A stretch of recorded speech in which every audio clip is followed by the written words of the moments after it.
Сақтар, құрметті оқушылар, біздің бүгінгі сабағымыз темір дәуірінде қазақ жерін мекендеген сақ тайпалары және олардың түрлері, қоныстанған жерлері мен қоғамдық құрылысы, сонымен қатар олардың қандай шаруашылық түрімен айналысқаны жөніндегі жазба деректер мен тарихи мәліметтер жөнінде болмақ. Сақтар туралы алғашқы мәліметтер. Сақтар туралы жазба деректерді үш топқа бөлуге болады. Біріншісі, ежелгі парс патшаларының тастағы сына жазбалары мен Геродоттың еңбектеріне негізделген. Екіншісі, Александр Македонский мен оның мұрагерлерінің жорықтары кезіндегі грек жазбалары. Үшіншісі, Орта Азия халықтарымен байланыста болған өз замандастарының мәліметтеріне сүйенген грек және латын ғалымдарының жазбалары. Парс патшалары бірінші Дарий мен Ксеркстің бұйрығымен жазылған мәтіндерде Қазақстандағы сақ тайпаларының аты аталады. Грек және латын тіліндегі деректердің арасынан Геродот пен Страбонды айтуға болады. Сақтар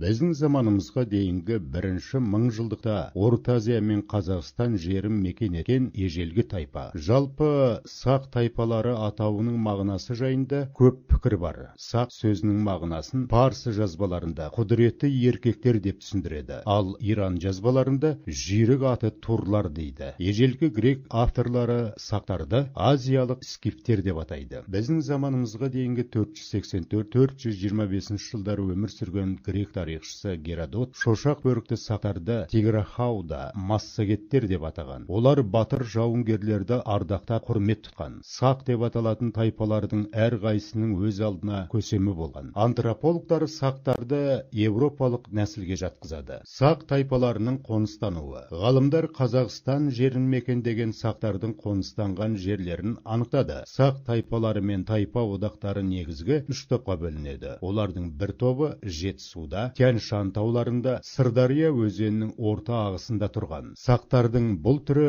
шошақ бөріктер, сақтар Тиграхауда деп аталады. Сақ тайпаларының екінші бір тобы Арал теңізінің маңында, Сырдария мен Амударияның төменгі ағысын мекен еткен. Парсылар оларды теңіздің арғы жағындағы сақтар Парадарая деп атаған. Сақтардың үшінші тобы Мұрғап өзенінің аңғарында өмір сүрген. Оларды Хаома сусын дайындайтын сақтар Хамаварға деп атаған. Олар жылқының үстінен ашып, Хаома аты ерекше сусын дайындай білген. Арал теңізінің аумағын мекендеген сақ тайпаларын жазба деректерде Апасяк, Дай, Массагет және Каспилер деп атайды. Сақтардың қоғамдық құрылысы. Ерте темір дәуірінде мүлік теңсіздігі орнықты. Мұны археологиялық қазбалар мен жазба деректер дәлелдейді. Сақ патшалары құдіретті билеушілерге айналды.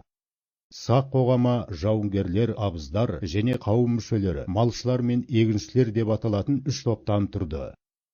Әрбір қоғамдық топтың дәстүрлі өз түсі болды. Жауынгерлердікі қызыл, абыздардікі ақ, ал малшылар мен егіншілер сары және көк түсті киімдер киген. Сақтардың шаруашылығы. Көптеген деректерде сақтардың мал шаруашылығымен айналысқандығы айтылады.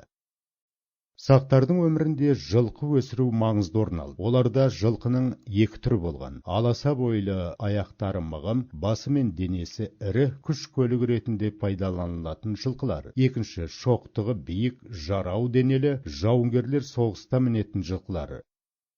Сақтардың мал шаруашылығының негізгі бағыты қой өсіру болып, олар құйрықты және биязы жүнді қойларды көп өсірген. Батыс және оңтүстік Қазақстанның далалы және шөлейт аймақтарын мекендеген сақтарда түйе өсіру кең тарады. Сақтар отырықшы мал шаруашылығымен қатар өзен және сулы аймақтарда суармалы егіншілікпен айналысқан.